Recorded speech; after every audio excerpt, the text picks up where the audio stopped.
Today, we're going to talk about a story of excitement, hope, and finally, betrayal. And this all started in the year 2014 with the release of Elder Scrolls Online. Everyone hoped that this was going to be the large-scale PvP game everyone was looking forward to, set in the Elder Scrolls universe.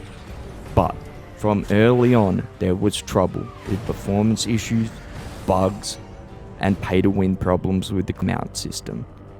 Everyone was hopeful. With the launch of Imperial City, ZeniMax showed that they still cared about the PvP community and they were dedicated to bring us the PvP content that we all wanted from this game.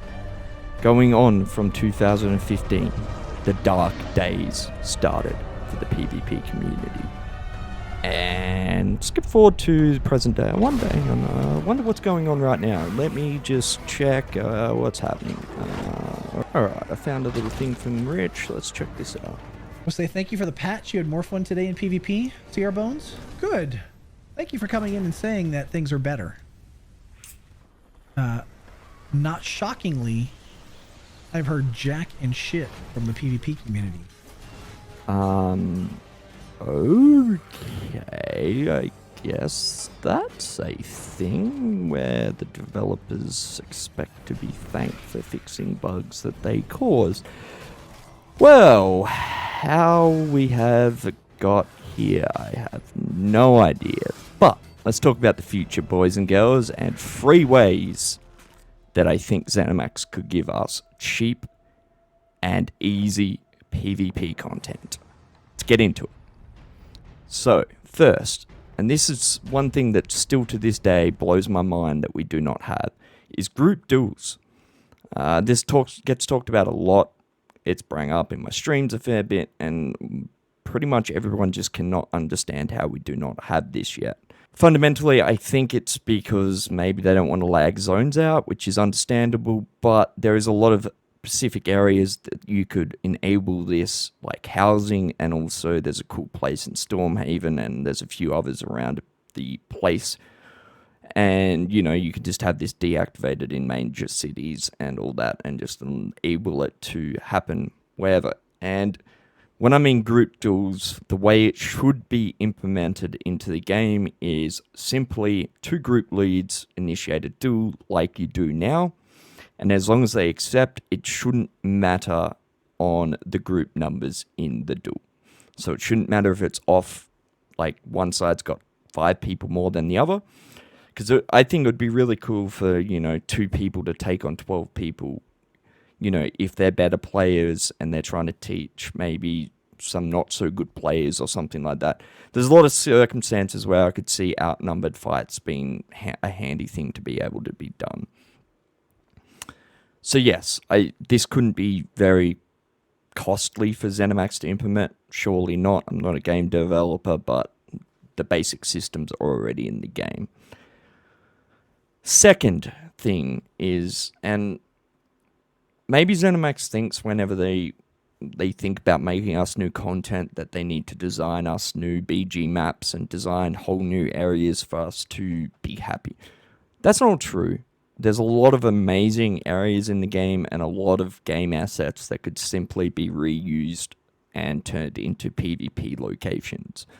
So for this, I'm talking about cutting out 2 keeps from Cyrodiil and throwing on 2 24-man teams. I'll show you in the back, or maybe even 2 50-man teams. I don't know what the numbers may work out to be, but an instanced mini Cyrodiil battle where you could really show everyone every fundamental part of what Cyrodiil should be. Unfortunately, Cyrodiil is too unevenly numbered, and there's a lot of problems that make Cyrodiil not function as well as it probably should. But in an environment like this, I think it could really shine, and you could see those group tactics and everything come to life. Like, how cool would it be to think of ways to, take on the opposition? Do you take a whole force to quickly overpower them and take their keep? Or do you keep half your team back to defend, half your team to go offense. Like, there's so many tactical ways of achieving this. It would be so much fun. And for me, those that don't know me, I used to lead large-scale groups. But for me, the fun part was the tactics behind leading a large-scale group. It wasn't as simple as headbutting myself against another massive group. I thought of ways that I could, take my 12-man group and take down a 40-man group and stuff like that. So I think this would be really exciting. And, they can reuse game assets. They don't have to make new areas for the game, and so on. And thirdly, I think this is one way that they could just appeal to a new player base and a new, Battle Royale out. I can't speak English. Then again, there's nothing fucking new. We all know I can't speak English around here.